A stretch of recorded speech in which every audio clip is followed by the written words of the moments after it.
Предлог законот за задолжување со заем од 260 милиони евра помина во Комисијата за финансирање и буџет, но без присуство на пратениците од опозицијската СДСМ, кои пред почетокот на состанокот се повлекоа од работата на комисијата. Седницата наместо Сања Лукаревска на барање на ВМРО ДПМН ја свика собранискиот спикер Гаши, а со неа председаваше пратеникот Бојан Стојановски. Во образложението заменик министерот за финансии Јанкуловски посочи дека постапката за заемот била законска и транспарентна. Од владеачкото мнозинство истакнаа дека тој ќе се користи за капитални инвестиции и развој, а упатија и низа критики за отсуството на опозицијата и заемите кои ги правеле додека тие биле на власт. Многу е интересно да се гледа како СДСМ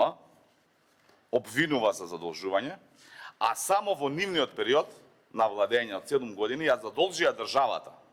онолку колку што сите влади од осамостојување на Република Македонија од 91 ја задолжија до 2006 кога тие дојде на власт. Претходно од пратеничката група на СДСМ порачаа дека нема да учествуваат во брутално и криминално задолжување на државата и обвинија за кршење на деловникот и за обиколување на претседателката на Комисијата за финансирање и буџет Сања Лукаревска од страна на спикерот Гаши. Најавија дека ќе поднесат кривична пријава и интерпелација против него. Председател на собранието веќе во континуитет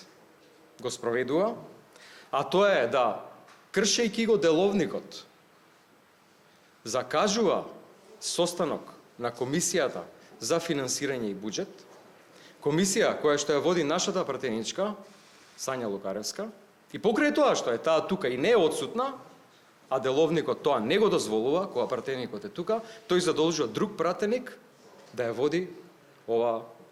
комисија. Од кабинетот на Гаши пак велат дека тој постапил во согласност со деловникот и во рамки на неговите уставни и деловнички надлежности, откако тоа од него го побарале 1/3 од членовите на комисијата, а Лукаревска не постапила под оставеното барање за продолжување на седницата во предвидениот рок. Станува збор за постапување кое не представува политичка волја или произволна интервенција, туку исклучиво примена на јасни утврдени деловнички одредби, со цел обезбедување на функционалноста на собранието и почитување на роковите предвидени во парламентарната процедура, наведуваат од кабинетот на Гаши.